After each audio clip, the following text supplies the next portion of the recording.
કે આપણે એકદમ ચલો કોમ્પિટિટિવ એક્ઝામની વાત કરીએ, સ્પર્ધાત્મક પરીક્ષાની વાત કરીએ કે બે અલગ અલગ પૃષ્ઠભૂમિ, અરે બે સમાન પૃષ્ઠભૂમિમાંથી બે અહીંયા આગળ વિદ્યાર્થીઓ આવ્યા છે.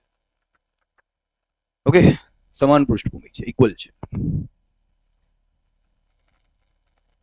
એક વ્યક્તિને એવું છે કે નહીં, હું જબરદસ્ત રાત દિવસ મહેનત કરીશ અને મારું જે લક્ષ્ય છે કે જીપીએસસી 1-2 એ ક્લિયર કરીને દેખાડીશ. એક વ્યક્તિ આવી વિચારધારા ધરાવે છે, બીજો વ્યક્તિ અલગ વિચારધારા ધરાવે છે. બરાબર છે કે બધું અહીંયા જ મૂકીને જવાનું છે, શેના માટે મહેનત કરીએ?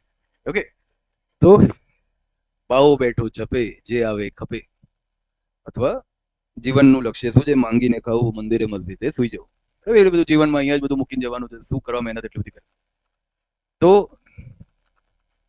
એવું કરીને જે અમારા કાઠિયાવાડમાં જે ફેમસ ફ્રેઝ છે કે આમ ચારવાક વાત કહેવાય છે. ચારવાક મુનિએ આપ્યું છે કે દેવું કરીને ઘી પીવું, જેટલું જીવવું મોજથી જીવવું. બરાબર, મહેનત છે એ શું કરવા કરીએ, પણ શરીરને શું કરવા થોડું પણ ઘસારકો આપીએ. આવા બે વ્યક્તિ છે, એની વચ્ચે દેશ સમાનતા લાવવાનો પ્રયાસ કરે તો શું થાય? આ વ્યક્તિનું મોરાલ, મનોબળ અને મોટિવેશન પાતાળમાં પહોંચી જાય, અને આ વ્યક્તિનું મનોબળ અને ઉત્પ્રેરણા આસમાનમાં પહોંચી જાય કે મજા આવે છે દેશમાં, બધા સમાન.